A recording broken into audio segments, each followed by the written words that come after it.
Doctor ইউনূসকে আপনি কিভাবে বিচার করেন? ডক্টর ইউনূসকে এই দেশের মানুষ 8 তারিখের আগে পর্যন্ত যেভাবে দেখেছেন আর যেভাবে দেখছেন, আপনি দুটার মধ্যে মিল পেতে পারেন, আমি পাই না। 8 তারিখের আগে ডক্টর ইউনূস ছিল সারা দেশের মানুষের কাছে একটা আস্থার প্রতীক, উনি আমাদের অনেক কিছু করে দিবেন। আজকে কি তাই মনে করেন আপনি? নো, বাংলাদেশের বাস্তবতা সেটা বলে না। কামাল ভাই, আমি আপনার কাছে একটু জানতে চাই, আপনি যে বললেন ডক্টর ইউনূসকে সারা দেশের আস্থার প্রতীক মনে করেছেন, বাংলাদেশের মানুষ কোনোদিন কাউরে আস্থার প্রতীক মনে করে? যখনই তাকে যেই কাজটা দিতে চায় তখনই তো আমরা তার সমালোচনা করতে থাকি। যেই মুহূর্তে আমরা যে জীবনে গাড়ি চালায় নাই সে ড্রাইভারে কইতে থাকে এমনি চালান অমনি চালান। আমি বলি, বলতে দেন। জি জি, বলেন বলেন। বাংলাদেশের মানুষ সবচেয়ে দ্রুত মানুষকে আস্থার প্রতীক মনে করে, সবচেয়ে দ্রুত। আর বাংলাদেশের মানুষ সবচেয়ে দ্রুত মানুষকে ওই জায়গা থেকে সরাই আনে। আমি এক্সাম্পল দিয়ে বলি আপনাকে, তাহলে বুঝবেন। একটা প্রবাদ আছে গ্রামে, বুঝছেন? সেই প্রবাদটা হলো, সেই মানুষটা তত বেশি ভালো যেই মানুষ সম্পর্কে আপনি যত কম জানেন। ট্রু। 8 তারিখের আগ পর্যন্ত রাষ্ট্রনায়ক হিসেবে, সরকার প্রধান হিসেবে ডক্টর ইউনূস কতটা ভালো কেউ জানতো না। এই জন্য উনি ছিলেন আস্থার প্রতীক। যে উনি সরকার প্রধানের দায়িত্ব নিলেন, যেই মাত্র উনি সরকার প্রধানের দায়িত্ব নিলেন, নিয়ে উনি একটা উপদেষ্টা পরিষদ গঠন করলেন। সেই উপদেষ্টা পরিষদ গঠন করার সঙ্গে সঙ্গে ওনার প্রতি অনেকের আস্থা কমতে থাকলো, তাদের মধ্যে আমিও একজন। আমি শুরু থেকে বলেছি, এই উপদেষ্টা পরিষদ দিয়ে উনি এত বড় কাজ করতে পারবেন না। আমি বলেছি ভাই, আমি আমার অভিজ্ঞতা থেকে বলেছি, এই উপদেষ্টা পরিষদ অনেককে আমি চিনি, যে জন্য আমি বলেছি পারবেন না। এবং এখন দেখেন উনি পারছেন, উনি খুব ভালো পারছেন। আপনি বাংলাদেশের যে কোনো কি জিজ্ঞাসা করে বলেন, ভাই উনি কি খুব ভালো পারছেন, দেখেন আপনি উত্তরটা কি পারছেন না। কামাল ভাই, আপনার সাথে কথা বলা খুবই ফ্যাসিনেটিং, কিন্তু আপনি যে প্রথম থেকে আমি বলতেছেন, আমি আপনার প্রায় সব শো, আপনি যত জায়গায় আমন্ত্রিত হয়ে যান, আপনার নিজের কথা যে শোটা আছে সেটা আমি প্রায় সবগুলি শো দেখে একাধিকবার দেখে আপনি আসলেই শুরু থেকে এই কথা বলে আসতেছে যে আসলে এটা পারবে না, এই উপদেষ্টা পরিষদ দিয়ে চলবে না। এজ ইফ বাংলাদেশে কোনো মন্ত্রী পরিষদ দিয়ে জীবনে চলছিল, সব চোর বাটপার, এরা তো মন্ত্রিত্ব চালাইছে। এই আগের সরকারে আমরা দেখছি, তাদেরকে আমরা পারছি, এটা আপনি কেমনে বলবো যে এরা পারছিল? আমি কি তাদেরকে বলছি তাদেরকে আমি ভালোবেসে ফেলেছি? না, বলেন না, বলেন না। আমি কি বলেছিলেন? হ্যাঁ, 5ই আগস্টে যে ঘটনাটা ঘটেছে এই দেশে, হ্যাঁ, এটা এই দেশের জন্য একটা অভূতপূর্ব ঘটনা। যে দেশে একটা অভূতপূর্ব ঘটনা ঘটতে পারে, সে দেশে একটা অভূতপূর্ব সরকার আসবে, এই প্রত্যাশাকে আমি করবো না? আমি করেছি। আমি বলি আপনাকে, আমি অগাস্টের প্রথম দিন পর্যন্ত আমি কিন্তু প্রত্যাশা করতে পাই নাই, সাহস পাই নাই যে শেখ হাসিনা থাকবে না। আমি সাহস পাই নাই, কিন্তু যেদিন ঘটে গেছে সেই দিন আমার কাছে মনে হয়েছে আসলেই ঘটে গেছে।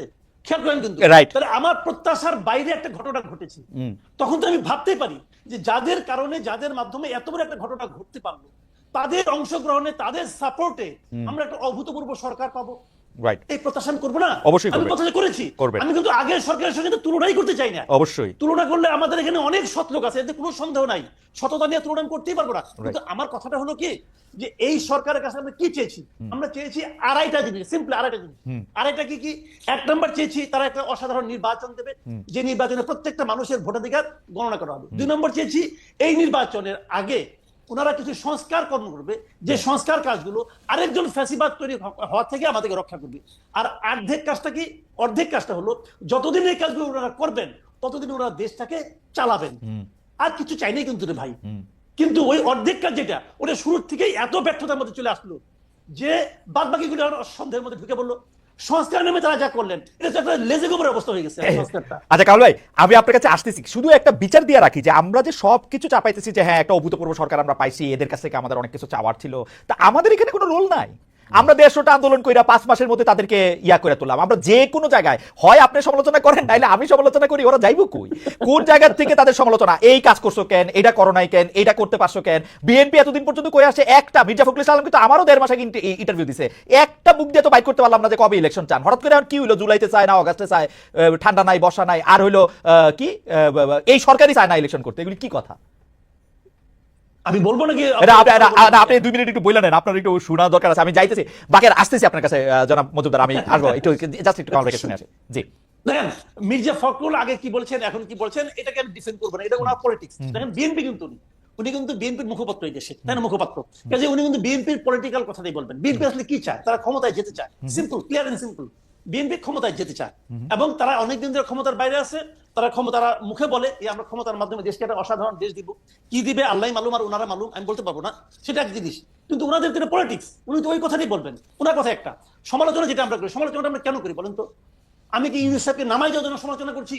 নো, আমি চাচ্ছি যে ইউনূস সাহেব যেন ঠিক কাজটা করেন। ওকে, এবং এটা করার জন্য বারবার ওনাকে হ্যামারিং করতেছি, ভাই আপনি ঠিক কাজটা করেন, ঠিক কাজটা করেন। উনি কি ঠিক কাজটা করতে পারছেন না।